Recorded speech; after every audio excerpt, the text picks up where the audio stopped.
stuudios on ajakirjanik Heimar Lenk. Eetris on tema autoriprogramm. No tere hommikust, head Kagu Raadio kuulajad. Ajaloo jaoks ütlen, et täna on meil 7. aprill ja esmaspäev ja aasta 2025. Miks ma seda siia ette niimoodi siia lisan saate algusesse, aga sellepärast äkki kunagi poole sajandi pärast, aga võib-olla sajandi pärast keegi leiab selle helifaili, mängib eetrisse, saab teada rahvas, kuidas me elasime 100 aastat tagasi, aga kui ei ole siis kuupäeva juures, siis on väga raske öelda, millal need asjad juhtusid. Aga juhtub täna ja juba juhtus väga palju. Ja ma peaksin ütlema niimoodi, head kuulajad, raadiokuulajad ja kes pärast ka võib-olla YouTube'is seda saadet jälgib, siis lugu on ikkagi väga tõsiseks läinud. Täna hommikul ehmatati Eesti rahvas täielikult ära minu meelest, eriti Lõuna-Eesti rahvas, kus me seda raadiosaadet eetris anname, siis Kagu-Eestis, kus tuli meile täna teade, õigemini ajalehe artikkel, mis pole veel paberi peale jõudnud, võib-olla ei jõuagi, võib-olla jõuab, ja kus öeldakse, et sõjakonflikti korral pool Eestit peab evakueeruma oma kodudest, eriti just Kagu-Eesti rahvas. Seega 500 000 inimest, kui mitte rohkem, peab oma kodukohta vahetama ja minema kuhugi ohutumasse paika. No artikkel on vapustav, ehmatus on, ma ütleksin, vapustav ja imestus on veel suurem, et kuidas Eestis lastakse välja selline teade ajakirjaniku sulest lihtsalt või ajakirjaniku arvutist, mitte, et seda teeks kas siis vägede juhataja või kaitseminister, et see on niivõrd tõsine info, et paneb kohe küsima, et kes meil üleüldse neid sõjaasju ja need konflikti asju ajab, kui me võime esmaspäeva hommikul, kui rahvas hakkab tööle minema, kellel veel tööd on, ja saab järsku sellise paugu raadiost, et pool Eestit peab evakueeruma. No see ei ole ju mitte 10 inimest ega mitte 10 perekonda, see pole ka, eks ju, 100 perekonnad, keda küüditati kunagi, aga see on massiliikumine. Ja kuidas seda organiseerida, selles teates on juurde lisatud, et riik saab aidata vaid kõige nõrgemaid, ehk umbes 10%. No need on invaliidid, võib-olla ratastooli inimesed, võib-olla mõni emaga või beebi emaga koos, aga ülejäänud saagu ise hakkama. No see on vapustav info, mulle ei mahu pähe, kuidas saab selle paisata lihtsalt välja. 500 000 eestlast vahetab elukohta. Ja juba on öeldud, et paljud tahavad sõita Tallinnasse ja sadamasse ja sadamast panema putku Soome ja Rootsi poole. No küsimus on ju selles, et sadam on esimene koht, mis pommitatakse katki või et lähevad liikuda ei saa. Nii et no, ma ei hakka seda rohkem kommenteerima, võib-olla see päeva peale tuleb ja võib-olla mõned inimesed siis, kes asjaga kursis on, oskavad seda kuidagi leevendada, aga no kujutagem nüüd ette Eesti maanteed, see sama Tartu maantee siin või Pärnu poole maantee, kui sinna tuleb peale 500 000 inimese autod, no ütleme, seal tuleb 10 000 autot korraga. Me ei saa praegu laupäeva õhtul, eks ju, Tartu poole tulevad Tallinnast autod või reede õhtul, kui töönädal lõpeb, ummistatakse maanteed ära ja nüüd tuleb järsku 10 000, 20 000 autot. Peale selle ma sõidan nüüd oma autoga siin Kagu-Eestist ära, Kesk-Eestisse kuhugi, leian seal Põõsal kuhugi mõne koha, jään siis ootama, et sinna pomm ei lange ja samal ajal olen juba sõitnud pool oma autopaagist tühjaks. Kus ma seda uut bensiini juurde saan? Ja võib arvata, eks ju, et esimene asi, mida siis vaenlane teeb, pommitab katki meie elektriühendused, et meil pole elektrienergiat ja ongi asi klaar. Aga siin on veel üks asi. Tähendab, Kagu-Eesti rahvas peab maha jätma oma talud, oma kodud, oma suvekodud, aga keegi pole veel rääkinud sellest, et milline reeglina sõjakonflikti puhul puhkeb või läheb lahti maradööritsemine. Tähendab röövimine. Kui inimesed järsku massiliselt jätavad oma talud maha, lehmad seal ammumas, eks ju, ma ei tea, kas mingi elektrijuhe on veel seal laudas sees või ei ole, loomad karjuvad, ema, isa jooksevad ka ise karjudes autosse, panevad minema, sest kohe võivad tulla Vene sõdurid või vaenlase sõdurid ja mis siis on? Järgmisel hetkel tulevad sinna parajad pätid, kes viivad ära sellest talust kõik hea ja parema, võtavad viinad ja söögid kaasa ja kukuvad pummeldama ja siis selgub, et venelaste rünnakud ei olnudki ja ei tulegi, aga talud on tühjad. Et vaat sellised mõtted tekivad täna hommikul ja panevad lihtsalt imestama Eesti koordineerimatust sellise sõjainfo puhul. Pealegi, ja nüüd, mis siin Kagu-Eestis on veel, loen siin Lõuna-Eesti Postimehest ja Maalehes oli ka uudis ja juba piltidega, kuidas me hakkame siit neid betoonpunkreid rajama. No kas tõesti keegi arvab, et tulevad Pihkvas siis Vene väed tulevad läbi Põõsaste, nagu seal, ma ei tea, Aleksander Nevski ajal, läbi Põõsaste püssidega ja meie siis oma punkritest laseme paugud vastu ja laseme kõik venelased maha või? Kui venelastel on 200-300 000 armeelast olemas praegu ja kõik on saanud kõva õppetunni, 3-aastase õppetunni Ukraina sõjas, meie sõduritel sõjakogemus praktiline puudub ja me teeme neid punkreid ja siis ma ei tea, kes sinna punkrisse sisse surema läheb. See punker on esimene asi, mis lastakse kas gaasi täis või visatakse granaat sinna. Et lihtsalt vapustavad uudised. Ja ega siin majandusolukord parem pole, võtame nüüd kätte, mul on siin välja pandud tänase saate jaoks võetud. Siin samas Lõuna-Eesti Postimees küsis rahva käest, et kuidas siis niimoodi siis elu on nüüd Eestimaal.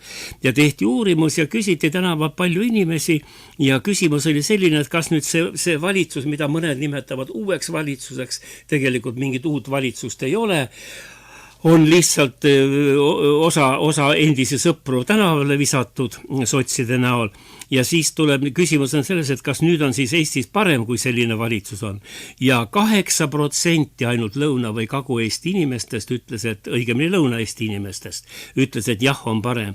37% arvas, et mitte midagi ei muutu ja kujutagem nüüd ette, 48% küsitlutest ütlesid, et asi läheb Eestis veel hullemaks.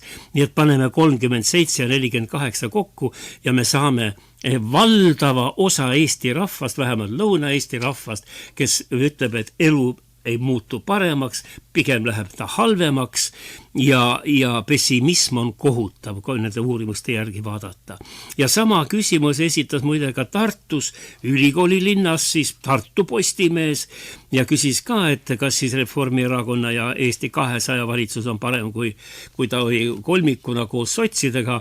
Ja vastused olid umbes samasugused protsendid, aga ma tsiteerin Rahva Häält, näiteks ütleb, see on lehes ära trükitud, härra Kalle, ma tema perekonnanime ei hakka ütlema, tema on kirikuisa, tema on pastor, nähtavasti vist Luteri kiriku pastor ja tema ütleb niimoodi, vastab ehedalt ja jutumärkides täpselt inimese tekst, mida ta ütleb Eesti olukorra kohta.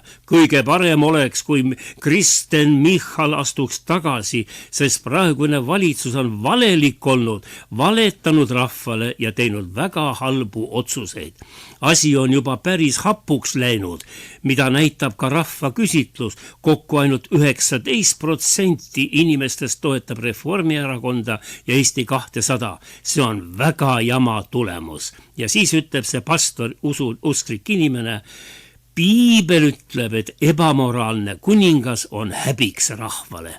Praegune valitsus on seni väga palju valetanud ja häbistanud meid rahvana. See kuningas ei sobi meile. Vaat selline arvamus rahva seas ja nüüd võtame, see on siis selline usumees, tõsine mees, võib-olla liigne filosoof ja liiga palju mõtleb, aga võtame siis Kermo, tema on ettevõtja ja tudeng, noor inimene, veel niimoodi juuksed uhkelt lehvimas tuule käes ja tema läheb edasi, suur elu või pikk elu on ees ja tema ütleb niimoodi siis see Kermo tudeng. Minu isiklik lootus on see, et nad kõik, kogu see kamp kaob sealt valitsuselt ühel hetkel korraga ära. Vaat seda ütles noormees. No ma võin palju neid ette lugeda, neid sammuseid siis arvamusi rahva seast. Nad tulevad enam-vähem, tulevad ühed samad vastused ja olukord on isegi ikkagi, ma ütleksin niimoodi, rahva meelest Eestis üsna hapu, nagu ütles pastor. Ja sama arvasid eelmisel nädalal ka valijad Toompea lossi ees. Keskerakond tegi seal suure meeleavalduse hinnatõusude vastu ja üldse elatuse taseme tõstmise jaoks või kutsus üles valitsust tagasi astuma ja midagi muutusi tegema ja kuulame, mis sealt räägiti. Ma panen sisse praegu siis peasekretär, Keskerakonna peasekretär, Võrumaa kaunitar Anneli Ott toetas seal kõvasti rahvast ja kuulame, mida ta seal Toompea lossi ees rääkis.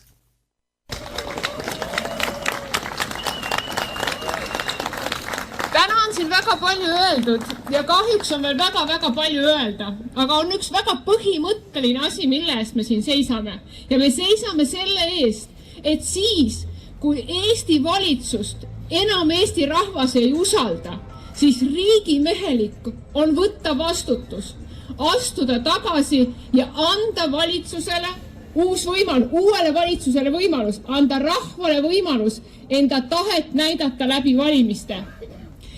Ja tänu sellele on täna Eesti olukorras, kus alla 20% Eestimaa inimestest tegelikult usaldavad valitsust.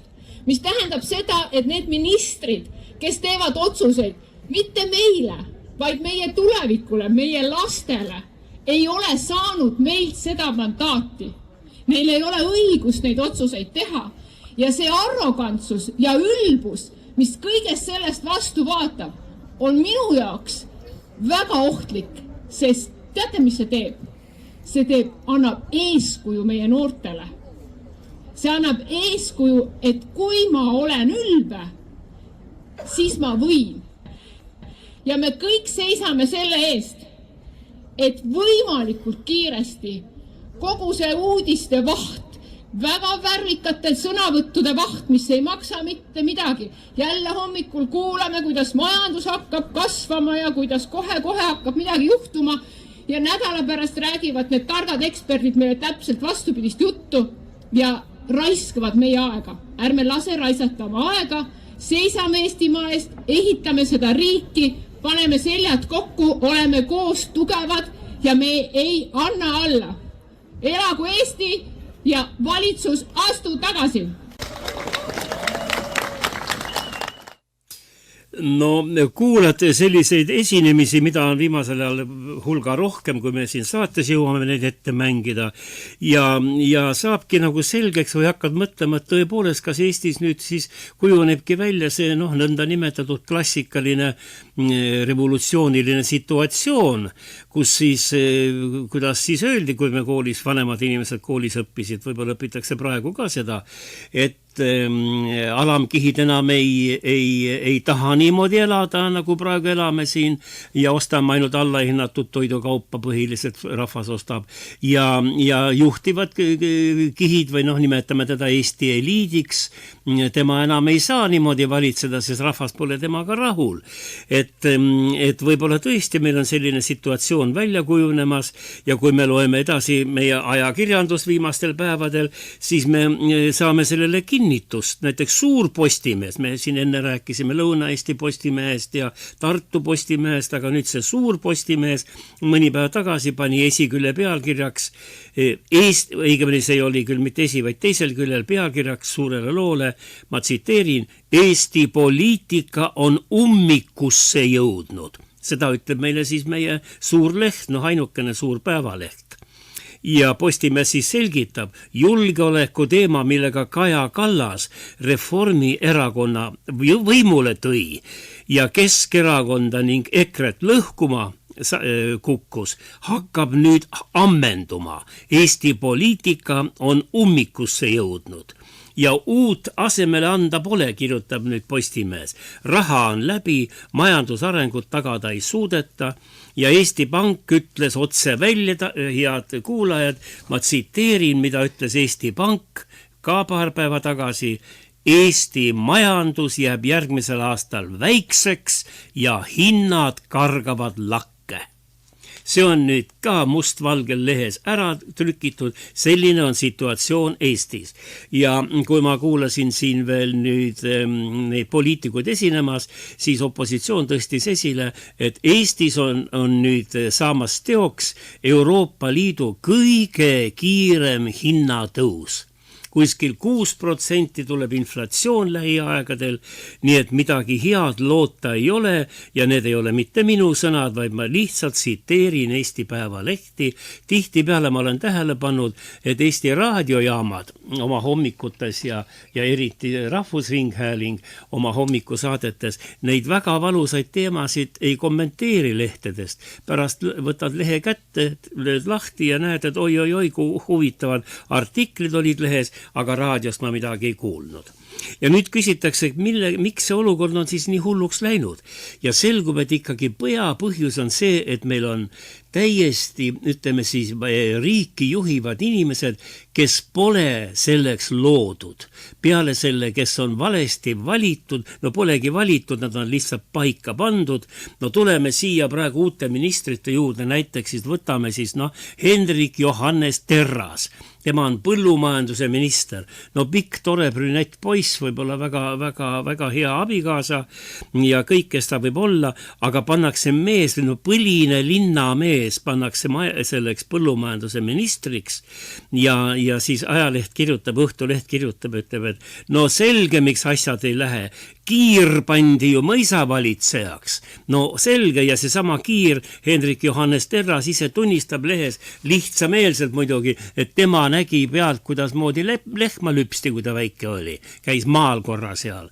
Midagi ta samasuguseid näiteid tõi ta veel. No loed, imesta, hoiad pead kinni ja jooksed toast välja, et saaks võib-olla metsa minna. Siis ei pea neid tekstisi lugema. Me paneme inimese põllumajandust juhtima mehe, kes pole kunagi võib-olla, ma ei tea, lehma katsunudki või pole seal, ma ei tea, ühtegi põllumajandustööd teinud ja tema jagab need fonde ja juba ma vaatasin, siin nädalavahetusel juba oli temaga pisike intervjuu, kus tema kirjeldas, millised toetusfonde Eesti jagab. Juba 1 päevaga, 2 päevaga sai selgeks, kuidas tuleb jaotada Eesti põllumeestele toetusi. Et vaat sellised inimesed, Igor Taro pandi siseministriks, tema ütleb, et tema on väga hea siseminister, sellepärast, et tema on abipolitseinik, käib õhtuti tänaval. Rahvakeeles rahvamalevlane, eks ju. No väga tore, kui ta on, ja tema Taro ütles siis ka intervjuus, ma vaatasin siin Õhtulehele, et tema kavatseb pühenduda elanikkonna kaitsele. Nüüd oleks huvitav kuulata, kuidas Taro täna kommenteerib, et tema kandis siin Kagu-Eestis peab siis mitukümmend 000 inimest, kui mitte 100 000 evakueeruma, kui tuleb siis raskem olukord. Ja ta ütleb niimoodi, ma tsiteerin Taro sõnu. Tema olevat kuulnud Õhtulehe andmeil, et Kagu-Eesti rahva käest, ta siis kuulis Kagu-Eesti rahva muret ja milline on Kagu-Eesti rahva mure. Ja mure on selline, jutumärkides, rahvas küsis Taro käest, kuidas käituda siis, kui ongi jama käes. See on need ministri sõnad lehele, ongi jama käes, minu meelest täna ongi jama käes. Las siis Taro tuleb rahva sekka ja räägib ära, kuhu minna, millega sõita, kui palju kaasa võtta ja kuidas siis oma talu lasta siis maratööritsejatel paljaks varastada. Et ühesõnaga asjatundjaid meil ei ole, eksperte meil ei ole ja kes on vähegi targemad inimesed nagu Vambola Kolbakov, kes siin Kagu-Eesti raadios käib kogu aeg esinemas või siin, need on terve rida neid inimesi, kes siin esinevad, nende käest keegi ei küsi, need istuvad kodus ja saavad siis võib-olla vahetevahel raadios rääkida või YouTube'is esineda. Ja see asjatundmatus on niivõrd kaugele läinud, et küsimuse tõesti üles isegi Riigikogus keskerakondlasest, terane naissaadik minu meelest ja jurist Anastasia Kõlvart. Tema väga tihti seal esineb ja tema on jurist, nagu ma juba ütlesin, kõrgelt haritud, mis 2-kordse kõrgharidusega, kui ma ei eksi. Ja tema tõi nüüd näiteks Riigikogus ühe juhtumi, mis oli mõni päev tagasi Riigikogus juhtus ja nüüd ta toob ka, kuulajad pange kõrva taha, ta tõi näiteks õigusteaduse ühe algtõe ja see algtõde on ultima ratio. Ja see ultima ratio, see tähendab eesti keeles siis öeldud, on ta nagu viimne õiguslik vahend, viimane abinõu, mida teha. Ütleme, meditsiini puhul on siis, et kuidas inimest surmast päästa, viimane abinõu, äkki leiame midagi.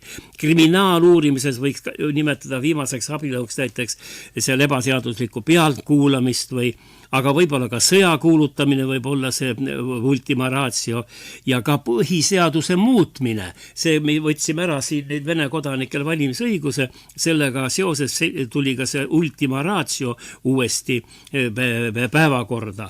Ja siis nüüd meie lugupeetud riigikogulane Anastasia Kõlvart siis tuli pulti ja ütles, et kallis rahvas, kes te siin saalis istute, et me pole üldse asjatundlikud inimesed, sest mõni päev tagasi juhtus selline asi, et üks puldis siin nimetas ultima raatsiot hoopis ultima raadioks. Arusaamatu, mida see üldse tähendab. Ja kuulame nüüd, Anastasia küsib Kõlvart, et kuidas saab niimoodi juhtida, kui isegi me ei tunne, rahvasaadikud ei tunne õigusteaduse ABC. Et paneme lindi või selle traki käima nüüd ja kuulame, mida terane naissaadik Keskerakonnast ja kõva jurist Anastasia Kõlvart siis Riigikogu puldis ütles. Kuulame.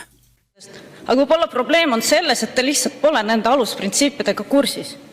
Ma näiteks igaks juhuks tuletan meelde, et üks õiguse aluse printsiip, ultima ratio printsiip, ei ole ultima radio, see ei ole raadioprogramm. Nagu üks juhtiv menetlejatest meile siin esimesel lugemisel vastas. Kui selliseid alusprintsiipe ei teata, kuidas me saame üldse midagi rääkida meie õigusriigist? Ja seetõttu mul ongi väga kurb näha, et põhiseadusest, seadusandlusest, Riigikogust, meie põhiseaduslikust institutsioonist on saanud täna teatud erakondade jaoks lihtsalt vahend oma poliitiliste eesmärkide, poliitilise ambitsiooni või omakasu saavutamiseks. Lihtsalt vahend. Ja meie õigusriigist on järele jäänud vaid varemed. Seda ütles siis Anastasia Kõlvart meie Eesti Riigikogu puldist, aga ega nüüd, kui me vaatame laiemalt, ega Euroopas asjad paremad pole. Ja kui me nüüd vaatame, mis seal juhtub, no siis me näeme, et kas seal on praegu ju, ütleme, eliit või siis riigijuhid Macron või Merz või Starmer või Inglismaalt, et ega seal ka, ega me ei leia sellisi mõttehiiglasi, nagu kunagi oli Churchill või Margaret Thatcher või prantslaste juht de Gaulle, ega neid inimesi pole, on lihtsalt sellised vibreerijad, kes iga päev räägivad, et tuleb vastu võtta kaitseplaan, tuleb osta rohkem relvi, tuleb Ukrainat toetada ja kaugemale sellest ei jõuta. Ja see Euroopa poliitika paistab, et on hakanud ka siin meil Maarjamaal siis nagu häirima inimesi ja ma toon näiteks Liina Laks. Tema on noor majandusajakirjanik, Liina Laks, kena tütarlaps ja tema tuli välja sellise artikliga, kus ma imestan kohe, et meil see nagu lasti siis sinna internetti, et kui ta küsib see Liina Laks, et kuidas on võimalik, et kriisi ajal raisatakse sellise lödinäpluse peale aega. Ta nimetab meie poliitikat lödinäpluseks. Ja ma ainult tsiteerin mõned laused, ta kritiseerib kõvasti Euroopa Liitu ja ta ütleb niimoodi, Liina Laks, nüüd on jutumärkides, tsitaat. Brüsselist ei hakka kunagi tulema häid vaimuvälgatusi. No täpselt see, mis ma praegu rääkisin siin Macroni kohta. See direktiivi vabrik, ütleb nüüd Liina Laks, tuleb kohe laiali saata ja paariks aastaks kinni panna. Praegu on aeg selleks, et keskenduda hoopis olulistele asjadele. Ja Liina Laks, see noor majandusajakirjanik, siis tsiteerib, et mis siis see olukorra tähtsus praegu on või mida tuleks teha. Ja ma tsiteerin. Jutumärgid jälle. Ma ei saa Eestist ja Euroopast aru. Ühest küljest räägime, et sõda äkki ukse ees ja majanduses jääme USA-st ja Hiinast kuidagi hirmsasti maha. Energeetikat ka meil õigeti pole. Ja samal ajal loed, et direktiive ja seadusi tuleb nii Brüsselist kui ka meie endi poliitikute ametnike käest nagu Vändras seal, mitte vaid saelaudu. No, lähevad segama need sõnad juba, sellepärast, et ühest küljest räägime, et kohe homme on sõda, 500 000 inimest tuleb evakueerida, punkrid tuleb maha kaevata ja samal ajal tuleb üks direktiiv teise järgi Euroopast ja samasuguseid tuleb siin. Täna hommiku kuulan Riigi raadiost jälle reportaaži, kuidas me ei saa arstile oma aega kinni panna elektroonilisel teel, tähendab interneti kaudu, kuna need internetisüsteemid perearstidel ja suurtel haiglatel ei sobi kokku. Ma kuulen seda juttu, aga 4-5 aastat ei sobi need kokku ja ikka me sellest üle ei saa.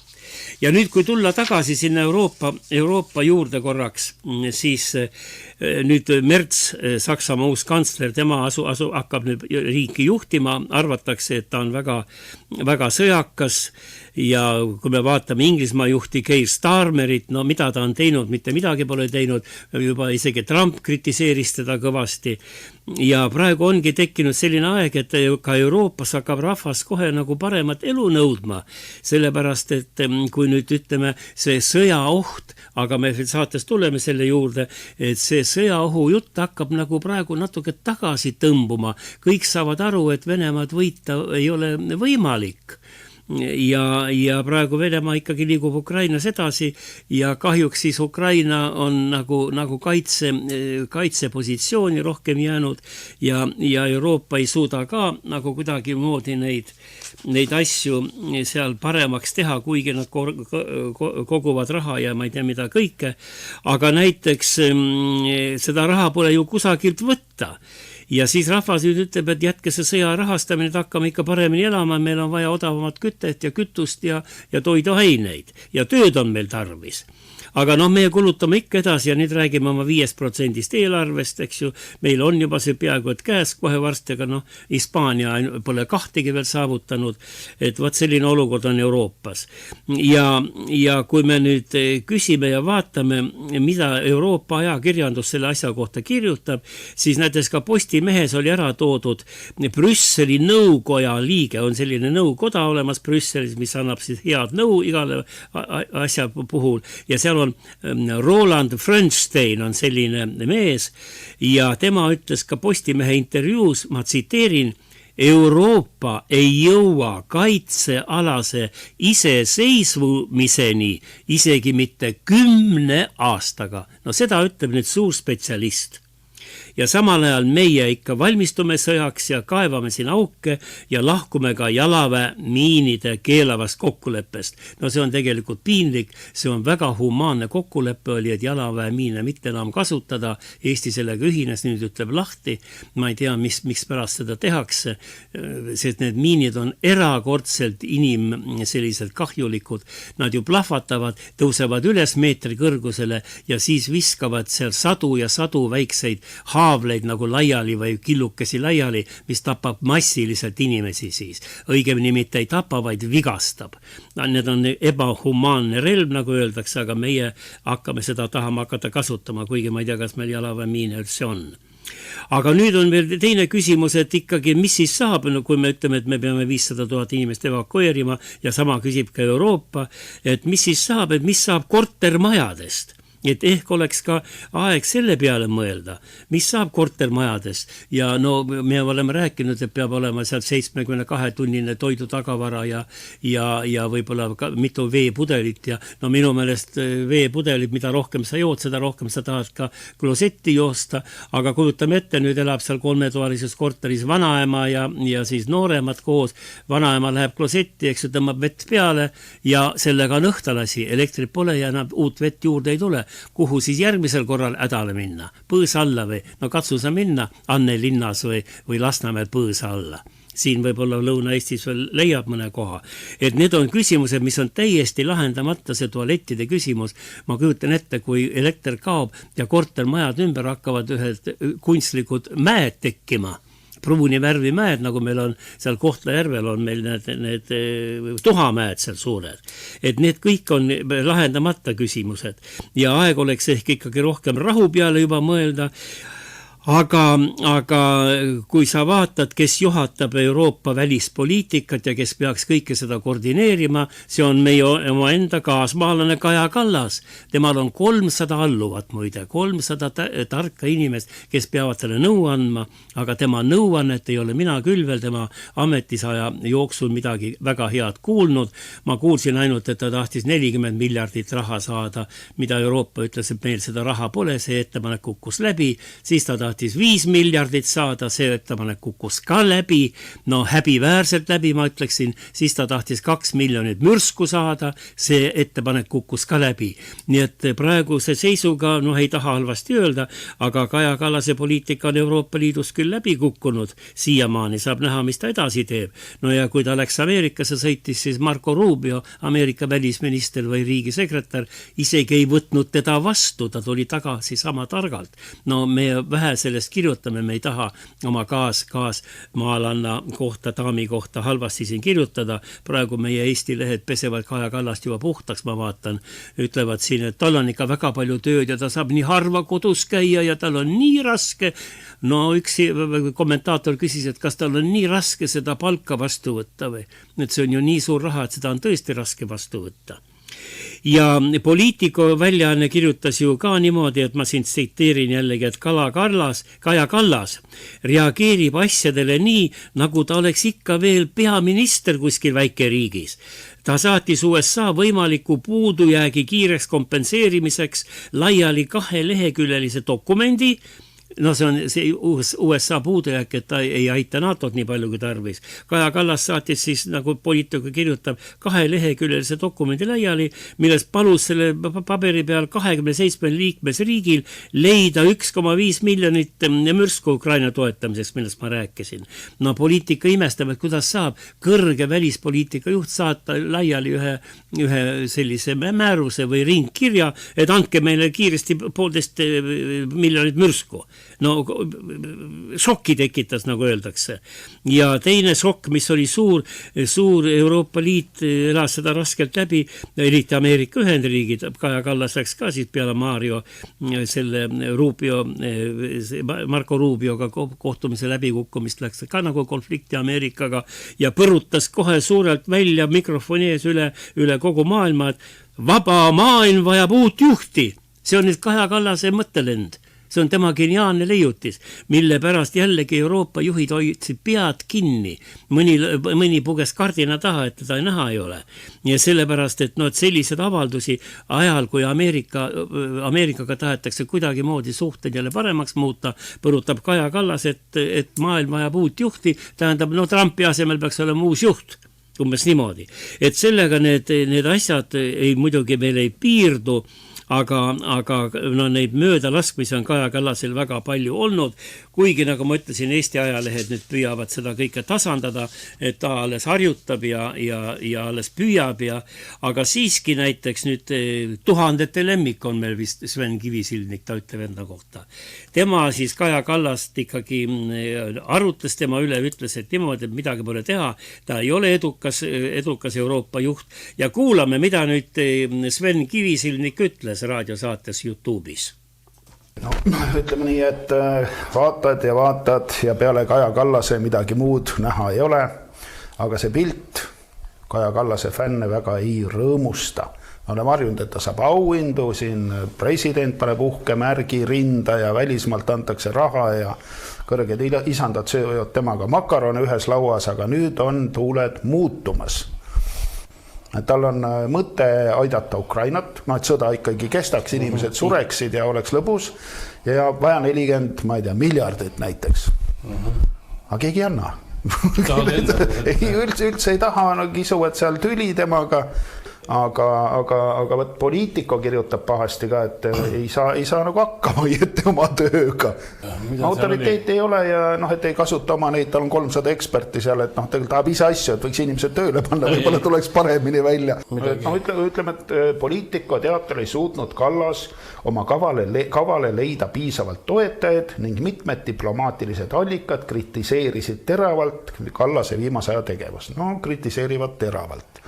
Et Kaja Kallas on tõesti suutnud saavutada väga lühikese ajaga ülemaailmselt tuntusega kõige verejänulisem ja inimvaenulikum ja sõda pooldavam naisjuht.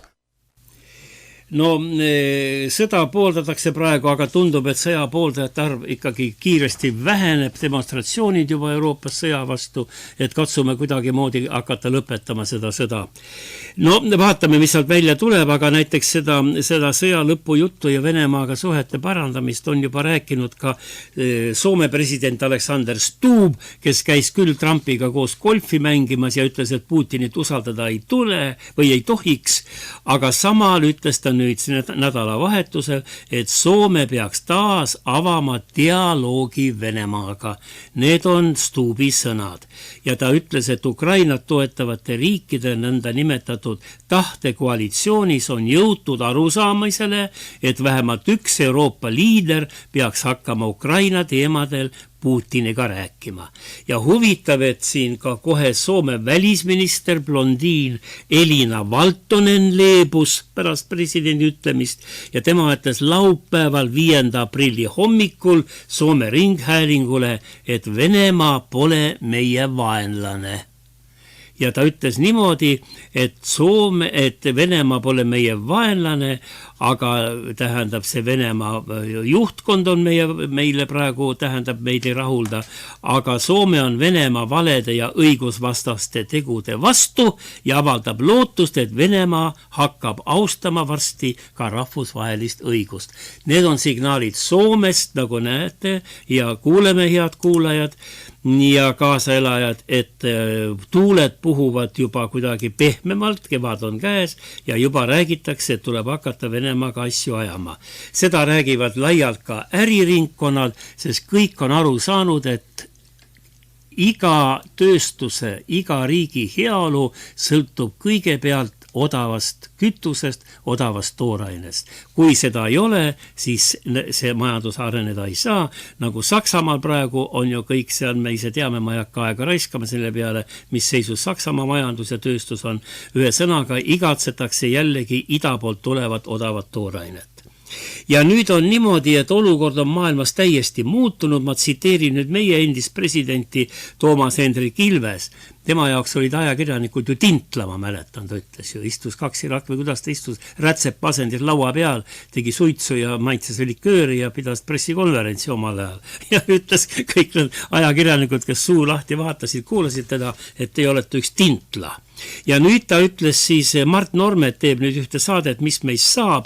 Noh, need saated, diskussioonisaated on meil, ma ei tea, kui palju juba kokku saanud, kõik nad on üksteisega sarnased, aga siis Toomas Hendrik ütles, Ilves ütles siis Mart Normetile, ma tsiteerin, üks ajastu on maailmas läbi saanud. See maailm, mis põhines 1945. aasta ÜRO hartale, mis keelab ära agressiooni, riigipiiride muutmise läbi jõu ja isegi jõuga ähvardamise on lõppenud, ütles Ilves. Ja Ilvese hinnangul on lõppenud ka külma sõja järgne kommunismi ohuga võitlemise ajastu. Ma tsiteerin jälle nüüd Ilvest, meie endist presidenti. Viimase 2 tsitaat tuleb nii jutumärkides. Viimase 2 kuu jooksul oleme jõudnud olukorda, kus Venemaad võetakse tõsiselt jälle ja Euroopat käsitletakse vaenlasena. Ja see on uus olukord, mis on meil tekkinud. Vaat sellised väljaütlemisi tuleb nüüd poliitikute suust, sest olukord on kardinaalselt muutunud. Ja veel üks suur sensatsioon, mida Eesti meedia on nagu minu meelest maha vaikinud, kuigi paar uudist oli selle kohta.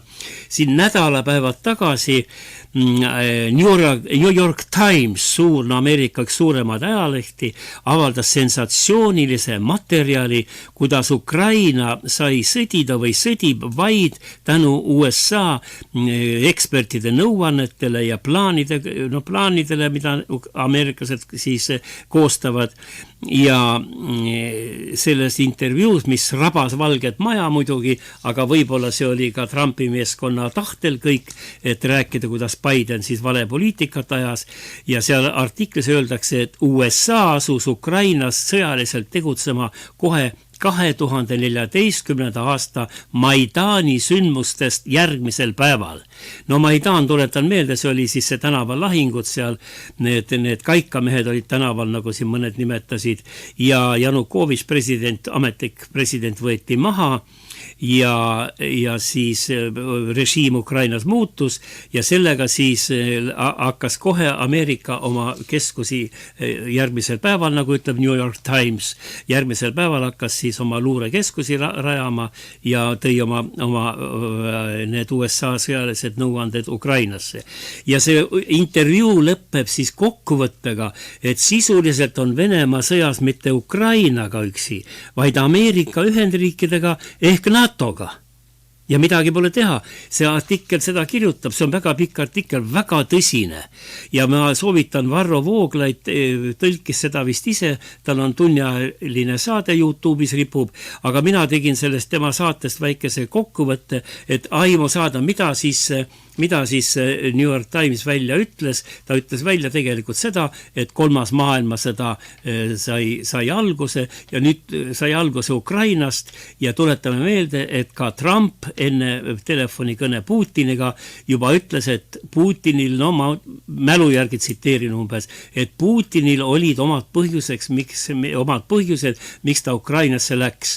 Ja see New York Times ütleb, ja tõepoolest, sest Ukraina muutus Venemaa jaoks kõige suuremaks luurekeskuseks ja see häiris Venemaad, et Ukrainas on Ameerika spetsialistid sees ja avaldab mõju Venemaale ja annab infot Venemaa olukorra kohta, et Ukraina on see keskus ja see tuleb siis ühesõnaga kuidagi likvideerida või ma ei tea, mis nad mõtlesid. Kuulame nüüd siis Varro Vooglaid, mida ta ütles selle New York Timesi artikli kohta, mis on haruldaselt huvitav artikkel. Kuulame.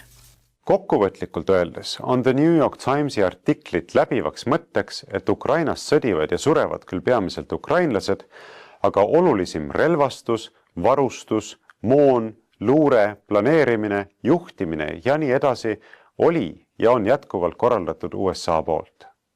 USA on nukujuht, Ukraina tema marionett. Käsitluse juhtliiniks on tõdemus, et USA osalussõjas on olnud märksa kandvam, kui avalikus arvatagi oskas, ning et president Zelenski salarelvaks sai erakordne partnerlus USA-ga nii luure, strateegia, planeerimise, juhtimise kui ka tehnoloogia valus. Ehk nii-öelda tapmisahelat, nagu artiklis otsesõnu mainitud, juhtiski USA. Iseenesest ei tohiks eespool esitatud info täna enam kedagi šokeerida. Sest juba eelmisel aastal kirjutas isegi seesama The New York Times, et CIA ehitas Ukrainasse 12 salajast spioonibaasi ja pidas Venemaa vastu proksisõda juba alates 2014. aastast. Toona oli tegemist plahvatusliku ülestunnistusega, et USA luure ei ole mitte ainult aidanud kaasa Ukraina sõjaaegsete otsuste tegemisele, vaid on rajanud ja rahastanud kõrgtehnoloogilisi juhtimiskeskusi ning tegi seda juba ammu enne 24. veebruaril 2022 toimunud Venemaa sissetungi. Suurimate paljastuste hulgas on see, et programm loodi hiljemalt 11 aastat tagasi ja sellega on olnud seotud 3 erinevat Ameerika presidenti. Ehk siis tegemist ei ole mitte ühe või teise sõjapistrikust presidendi soologa, vaid USA jätkupideva poliitikaga Venemaa suunal. Sissevaates sedastati üheselt, et CIA programm Ukraina luureteenistuse moderniseerimiseks on muutnud endise Nõukogude Liiduvabariigi tänase Washingtoni kõige olulisemaks luurepartneriks Kremli vastu. CIA alustas Ukraina luureohvitseride koolitamist ja varustamist sisuliselt järgmisel päeval pärast Maidani riigipööret ja rajas Venemaa piiri äärde salajastest baasidest koosneva võrgustiku. Ukraina julgeolekuteenistuse SBU endine juht Ivan Bakanov on seejuures tunnistanud, et ilma CIA-ta ja selle poolt koolitatud eliitkomandodeta poleks Ukrainal olnud mingit võimalust venelastele vastu seista. Väljaanne nentis aasta tagasi, et Venemaa naftatöötlemistehaseid ja energiainfrastruktuuri tabanud rünnakute eest on suures osas vastutav CIA ja USA tegevuse tõttu on maailm suure sammu 3. maailmasõjale lähemale astunud. Sellised uudised siis sealt Ameerikast, Ameerika ajalehtedest ja ega siis Prantsusmaalt paremad uudised pole, kui me Marine Le Peni süüdimõistvat kohtuotsust nii-öelda meenutame, kus ta tehti jällegi ei mitte millegi eest tehti süüdlaseks ja siis tehti talle siis piirang, et ta ei saa enam presidendis kandideerida. ja tulebki niimoodi välja, kui need asju vaatad, sama oli ju Rumeenias, rahvas valis presidendi ja siis anti ta kohtusse ja tuli välja, et valimiste tulemused pole õiged ja niimoodi tehakse. Sama üritati Gruusias teha ja praegu see on laialt levinud ja ma vaatangi, et valimistel pole enam mõtet, võistlejad, kes on tugevamad, kõrvaldatakse valimisvõitlusest, nagu tehti Edgar Savisaarega omal ajal ka Eestis, lihtsalt valimisvõitu tema üle keegi ei suutnud saavutada, aga sai teda niisama kohtute asjad kõrvale lükata. Ja meil pole mõtet ka erakorralistel valimistel, sest ma olin siin ühel nõupidamisel mõni päev tagasi, kus öeldi ka välja, et kui e-hääletamine on, siis pole mõtet erakorralisi valimisi teha. Aga ilma e-hääletamiseta võiks teha. Ja me oleme ühe sõnaga jõudnud nagu õigusriigist kaugenemise teele ja seda ütles välja ka EKRE kongressil, mis nädalavahetusel peeti. Ütles välja ka muide seal üheäälselt või tähendab 100% anti hääli Martin Helmele valimistel, ta sai uuesti esimeheks, täissaal niimoodi üksmeelselt hääletas tema poolt. Ja kuulame, mida värske esimees Martin Helme siis ütleb selle õigusriigist kaugenemise kohta Keskerakonna kongressil. Kuulame.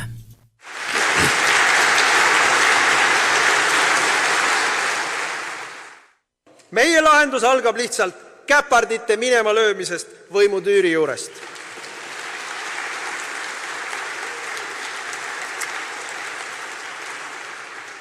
Vaat see nõuab aga erilist südikust ja sitkust. Me näeme ju, kui tugev on ringkaitse, mis hoiab liberaalset režiimi võimul. Eesti ei ole siin kuidagi erandlik. Lääne maailm liigub väga kiiresti demokraatia lõpu suunas. Süvariik on päris ja ta on halastamatu. Kui meil ei õnnestu lõpetada jõustruktuuride, uurimisorganite ja prokuratuuri aina avalikum ja jultunum sekkumine poliitikasse, oleme me väga varsti tagasi samasuguses ühiskonnas, kust me 35 aasta eest põgenesime. On muide tähelepanuväärne, et need, kes kõige rohkem räägivad õigusriigist, on kõige usinamad õigusriigi likvideerijad. Õigusriik tähendab kõige lihtsamalt ära seletades seda, et seadused kehtivad kõigile võrdselt, kogu aeg ja ühesuguselt. Et see, mis on kuritegu näiteks pagari puhul, on kuritegu ka ministri või politseijuhi puhul. Et see, kui miski pole olnud siiamaani kuritegu, ei saa muutuda kuriteoks lihtsalt sellepärast, et nii on hea võtta rajalt maha võimule ebamugavaks muutunud inimesi. Gert Kingo mõisteti süüdi asjas, mille kohta prokuratuur oli varasemalt väljastanud kirjaliku kinnituse, et sellises asjas kriminaalset midagi ei ole. Karistati tingimisi vangistusega teo eest, mille puhul kõik teised Riigikogu liikmed on seni jäänud igal moel karistamata. See ongi õigusriigi lõpp, kui EKRE saadikule mõeldakse käigu pealt välja kriminaalasi milleski, mis kellegi teise puhul pole kunagi varem olnud kriminaalasi.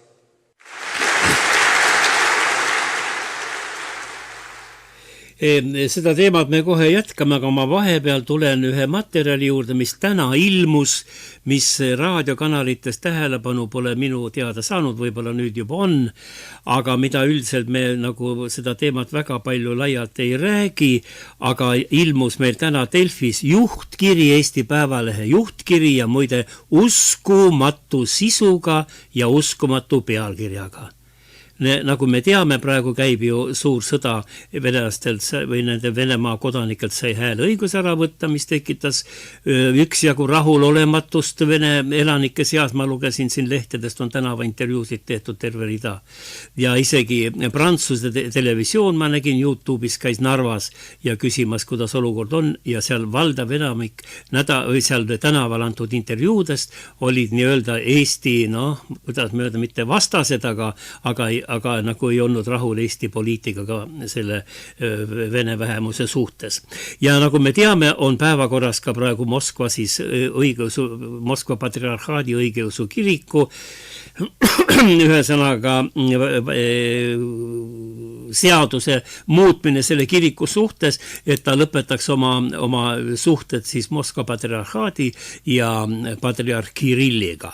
Ja see seaduseelnõu on vist minu meelest juba kohe valmis 3. lugemiseks, neil päevil peaks ta Riigikogusse tulema ja sellega siis oleks siis niimoodi see Vene õigeusu kirik kõvasti haavata saanud, sellepärast, et kiriku ringkondades on väga suur vastuolu sellele seadusele, et nemad tahavad elada edasi nii, nagu nad on siiamaani elanud, oma kanoonilises suhtes Vene patriarhi ja Venemaa ja Moskva ja kogu Venemaa patriarhi Kirilliga.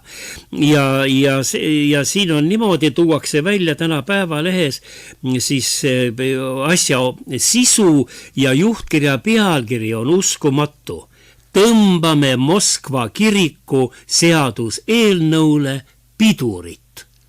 Nii et Päevaleht täna või Delfi soovitab riigikogulastel see seaduseelnõu nagu sahtlisse panna, mitte temaga enam tegelema ja siin on nähtavasti, ma arvan, meie julgeolekuorganite nõuanne, sellepärast, et siin juhtkirjas tuuakse ära, et tähendab see õigeusklikke on Eestis kusagil 180 000 ja nendest umbes 30 000 on kuuluvad Konstantinoopoli patriarhaadi alluvused kiriku kogudustesse, aga siis sealt jääb üle 150 000 on venelasi ja teisi neid ukrainlasi ja kes siin meil on, kes käivad siis Moskva-meelses kirikus, nõnda nimetatud Moskva-meelses või siis Moskva patriarhaadile alluvas kirikus ja et see on liiga suur maht, ma saan aru, et see on kriitiline piir, et nii palju olematud ei saa juurde toota, sest ma võin oma kogemustest öelda, inimene, kes ma olen Moskvas elanud aastaid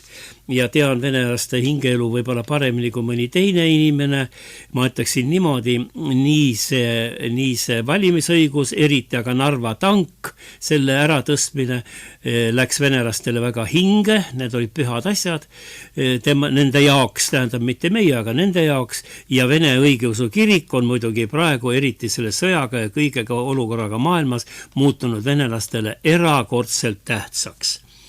Ja juhtkiri ütleb niimoodi, et see seaduseelnõu tuleks peatada ja viskab veel väga kriitilise noodi Siseministeeriumisse.